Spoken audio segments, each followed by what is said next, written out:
I'm Harrison Graham. This is Chicago Bears Now, and on today's show, I react to the press conferences that took place today at Hallis Hall. We heard from Kevin Warren and Ryan Poles in a joint press conference, and then they were followed by interim head coach Thomas Brown. So I've got some takeaways to that coming up here on the show. But listen, we are trying to continue to grow this channel at a rapid pace, and we've been growing like crazy thanks to all of you. Couldn't do it without passionate Bears fans. If there's one thing I agree with Kevin Warren today, the Bears have the best fans in the world. Why else do we keep showing up? Why would we if this wasn't a passionate fan base? So appreciate all of you. If you want daily and free Bears content here on this channel, hit that subscribe button, turn on notification. We're trying to get to our next milestone, 111,000 subscribers. All right, let's get to some takeaways from the presser. We kind of knew this already, but Kevin Warren confirmed it that Ryan Poles will be staying on as the team's general manager. I'm kind of on the fence on what they should have done there. I'm indifferent. I think Poles has done some good things. I think being overly loyal to Matt Eberflus is borderline inexcusable. So, if they wanted to make a change there, I would have been on board with that. I'm okay with him getting kind of a fresh beginning at a full head coaching search. I know he ultimately picked Matt Eberflus, but by the time he was hired, Flus was one of 3 finalists. He probably didn't feel super comfortable re-expanding that search at the time. So now he gets to start fresh from the beginning. But again, if they wanted to make a change at GM, I would not have pushed back against it. And that brings us to this. And I think this is the most important thing from this video. So if you're dozing off, if you're watching at night, listen up for the next few minutes because I think this is the most important thing for this team right now. Who is in charge? Period, but also who is in charge of this head coaching search. Kevin Warren said this: Ryan Poles is the general manager of the Chicago Bears and will remain general manager of the Chicago Bears. Ryan will serve as our point person on our search for head coach. We will work in tandem. That was part of his opening statement. So, we all were like, okay, so this is Ryan Poles' show. Like, Kevin will obviously be involved. He said they're going to work daily together in this process, but Poles will be the point person. That tells me, okay, he's in charge. He has the final say. Well, later on, someone followed up and asked a question, like, what if there's a debate? What if you're down to 2 coaches, you feel strongly about one, Ryan feels strongly about one? And he kind of said a bunch of words like Poles is in charge of the football operations, the GM, yada, yada, yada. He eventually got to Poles would have final say, but he didn't say it initially, and you just kind of watch and you listen, and I've been doing this long enough to kind of read between the lines. I'm not sure I believe Kevin Warren when he says that Ryan Poles would have final say, when he says that he will be the point person. Like, if he wanted to make that clear that Poles is in charge, he could have just been more clear about it. Now, is that just him having an ego and wanting to, put him on himself in that pedestal lore as well, but not to the point where he says that Poles is not in charge of football? I don't know. Is he trying to thread some needle there? Possibly. But I just have this funny feeling that if it really comes down to it, if it's a tough call between a couple of guys, I think Kevin Warren, if he wanted to, could pull the trigger on who the next head coach would be. Now, in a perfect world, they interview 10 guys, 12 guys, and they feel strongly about one guy, and that's who they pick. And I think both of them truly believe that. But I don't know if I buy this whole thing like, yeah, we're going to work together. Poles is the point person, though. He would make the final choice if it came down to it. I think that's kind of what he has to say. I'm not sure I believe him. I'm not sure either of them know or have even talked to each other about it specifically. Like, hey, what if scenario A, B, C, and D happen? What do we do? Like, and I get it. It's early on here, but I wish we got a clearer answer today on the pecking order of who's leading this search, because words are one thing, but lengthy answers that kind of are vague for a lot of it, I don't know. I don't think that's crystal cut. I'll just say that. Who's running this search? Who do you think is in charge? Type RP for Ryan Poles, KW for Kevin Warren. I'll say this. Kevin Warren spoke first and spoke for about 10 minutes, and then Ryan Poles, who we'll talk about a little bit more in a minute, was kind of lethargic today. He only spoke for a couple minutes before opening the questions.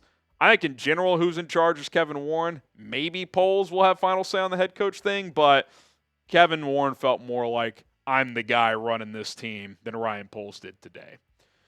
Let's kind of shut the door on Matt Eberflus, complete that book. Why was Matt Eberflus fired? Well, it really came down to one simple thing, and we all know the answer from the outside, but they said it themselves. Ryan Poles said it himself, and we'll get to that answer here in just a moment. But first, we got to tell you about our sponsor, Game Time, where you can get last-minute tickets for the lowest prices guaranteed. Are you looking to go to a sporting event like a Bears game, a Bulls game, a Blackhawks game, a concert, a comedy show?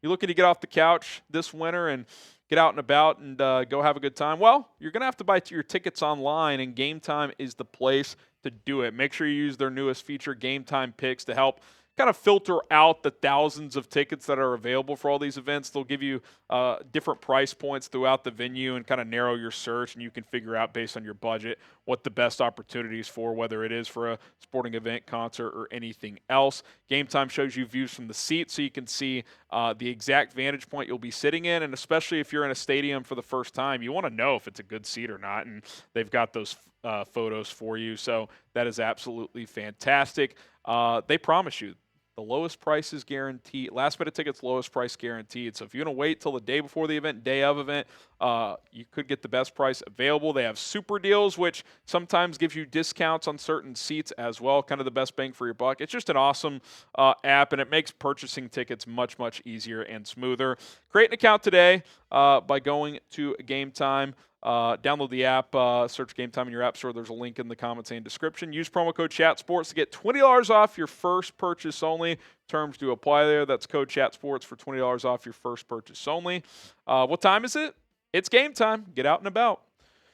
Ryan Poles said this, and it's just obvious. We came up short too many times. And he kind of expanded on it later. These late game losses are why we made a change. He said we had to make a change. And, you know, what really stood out to me from Poles today is I don't think his energy was good at all.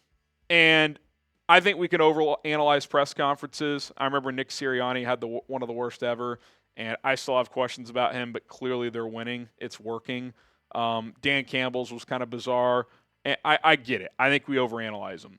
But Matt Eberflus is one we overanalyzed, and for 2.5 years, we never had confidence in him. So sometimes you're just right.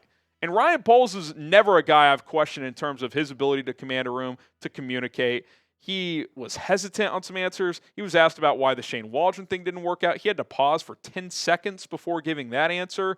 When Warren was giving his opening presser, he was just sitting there, kind of slumped shoulders, like the body language was poor. Like, I get it.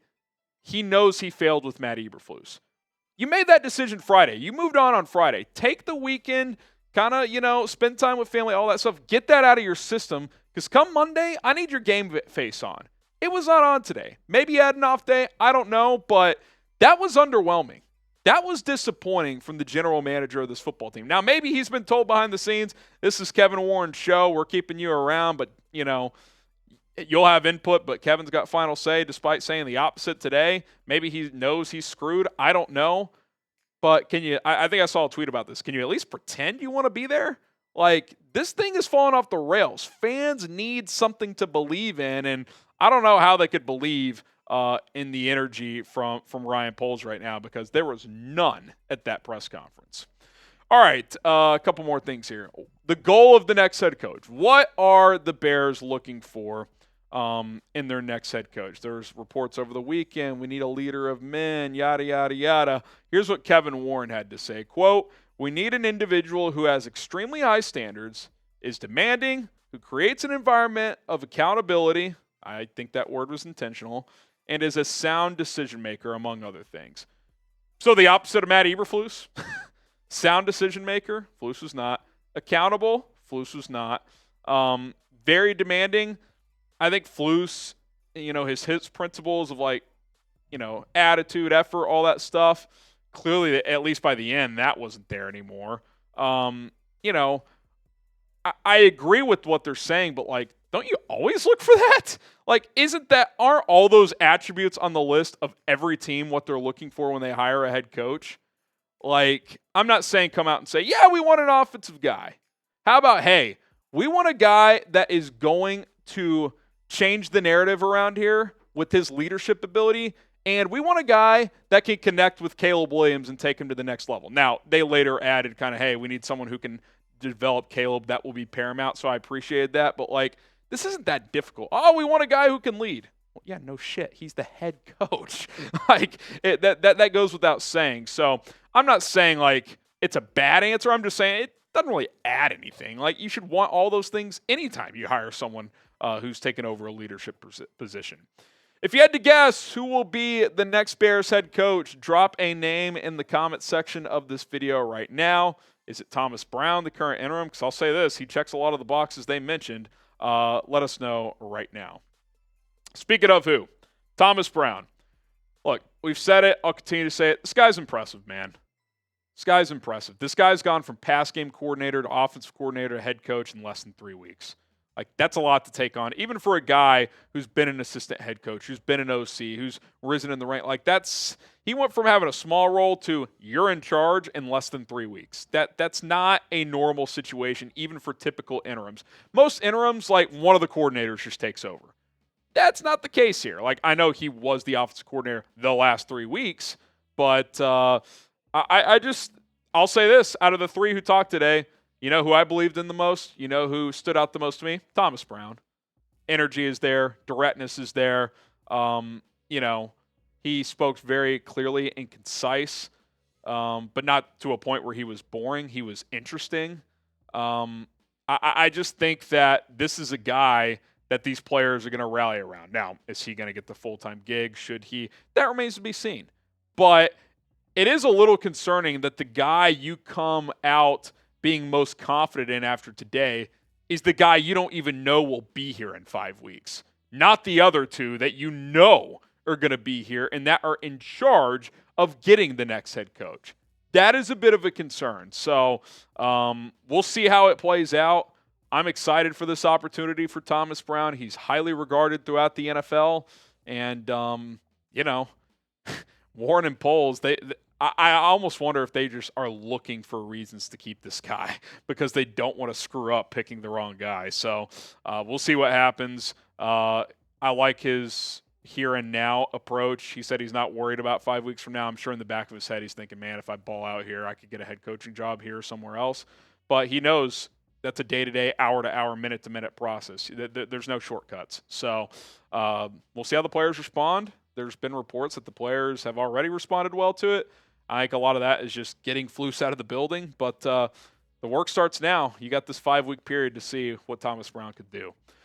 All right, there you have it. My top takeaways from today's Bears press conferences. Just a couple of other notes, by the way. Chris Beatty takes over as the offensive coordinator. Thomas Brown will call plays. I would guess Beatty is up in the coach's box, given that bird's eye view, since Brown will now be on the sideline. Eric Washington will take over as the defensive play caller.